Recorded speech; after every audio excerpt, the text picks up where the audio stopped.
Hello and welcome to my channel. Today I'm excited to share with you a few books that I've recently read. As it's the month of love, the books I've recently read have kind of like a dark, spooky, or like strange romance vibe to them. Surprisingly, I read 2 romance books, and not so surprisingly, I read a horror book, and then I also read kind of like, I guess, a fantasy supernatural book. So let's get into them. The first romance novel I read was Love in the Time of Serial Killers. What appealed to me most about this book is that you have the whole like true crime element to this, and Phoebe, the main character, has a love interest, Sam, who she thinks might potentially be a serial killer. So that off the bat, I was like, okay, that's not the typical romance story or plot line. I think I can get on board with this. It has like those kind of true crime, dark elements to it that could be a really good gateway into this genre that I'm not too well acquainted with. So Phoebe is going to her father's place. He has just passed away, and she, in collaboration with her brother, is getting his estate in order. And so she meets Sam, this love interest, because he is a neighbor of her father's. At the same time, Phoebe is also balancing a lot of like trauma that comes up for her as she's dealing with her father's passing. And then she's also, on top of all of that, dealing with her dissertation, which is all about like relationships people have to the true crime or serial killers that like they write about. So it's a really cool topic for dissertation. Overall, I like the book, but I don't think the way it was marketed matched up to the product that I experienced. I did find myself giddy in certain moments and within the interactions with Phoebe and Sam, so I thought it was effective in that like romance sense. And I did think the subplot with her brother and his relationship was also super sweet as well. However, I don't think the themes of grief and loss were really well done in this book. I don't think that part of the character's story arc was well developed, and I'm somebody who really loves to read books with themes of grief and loss. Grief horror is one of like my favorite subgenres. I have personally experienced exactly what Phoebe went through, which is the passing of her father, and I don't think it was really integrated within the story and the romance well. And I feel like her dealing with the loss of her father was kind of sidelined, and then you have the romance taking center stage. Also, another hesitation I have with the romance genre is that there's going to be a lot of like cringy moments between the characters, and I did feel like there were a few of those moments that were super cringe. Either Sam, the love interest, would say something, or Phoebe would think something, and I'm just like, oh, that's so awkward and cringy and just like strange, like it's just not realistic and weird. And I think the biggest negative mark against this book is that the one thing I was really looking forward to the most, which is like the question of whether or not her love interest is a serial killer or not, kind of dissipates in the first like third of the book, which was very disappointing to me as a reader. But a book that I definitely loved, surprisingly, was The Dead Romantics. So The Dead Romantics follows Phoebe, who works as a ghostwriter, which is funny because she also can see ghosts. And one of the ghosts that she sees when she's back home dealing with the passing of her father is a coworker, somebody who also worked within like the book publishing world. And so things get a little tricky because the sparks start flying, but she's human and he is dead.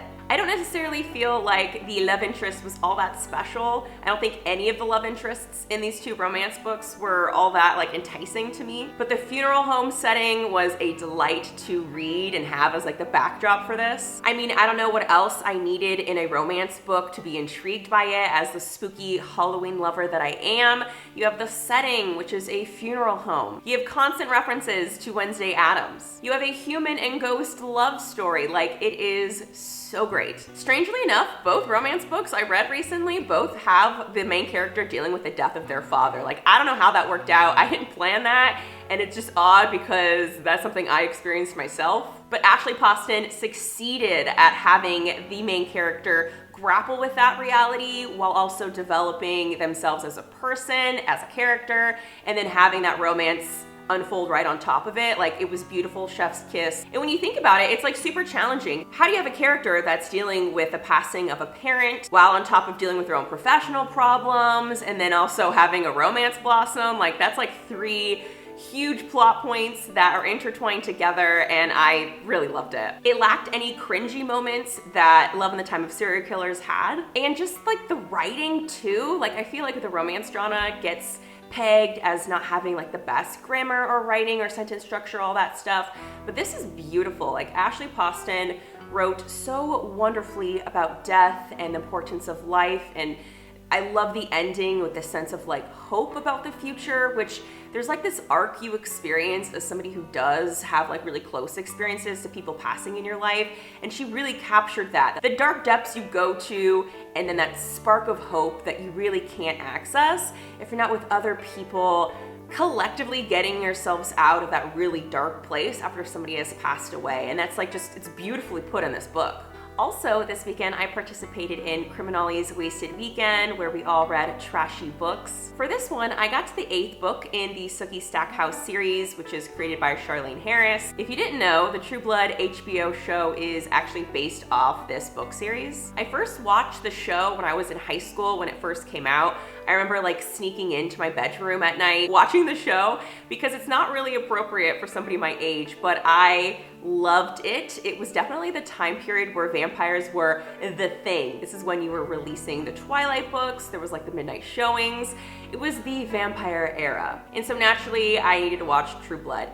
I rewatched it recently, just like the first few episodes, and my goodness, cringe city. There is like one scene which is kind of iconic, when Sookie and Bill meet for the first time in Merlotte's. It's so funny, the music like fades out, they have like this prolonged eye contact, she's walking to his table super slow, like it's so silly. It was the perfect book to read for this like trashy weekend of reading. I don't really know if I will get to finishing all of the books. There's like 13 total in the series, and I've been reading them off and on for a few years now. I think the biggest downside is that a lot of the reviews for the final 13th book were super negative, so I don't know if I really want to spend so much time if it just leads to disappointment at the end of this reading journey, especially since the series is known to be so problematic. I'm not the first person to talk about this, but the book series itself has a lot of issues to it. Like, one of my most beloved and favorite characters from the True Blood TV series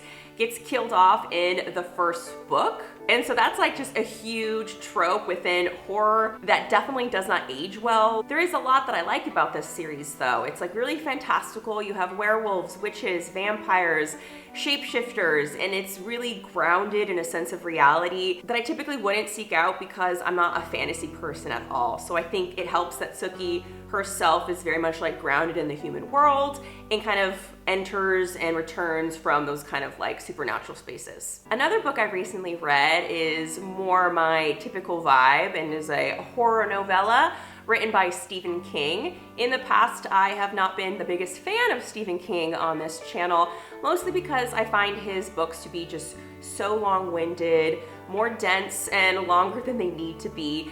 But people told me, explore his short stories, check out his novellas, and I did, and I'm very happy to report back that I love it. Like, I read A Good Marriage and was so engrossed in this story. It is following a wife who is married to her husband for almost like 30 years. While he is away on a business trip, she finds items that point to only one conclusion. And so now the ball is in her court to figure out what choice is she gonna make? How is she gonna respond to this?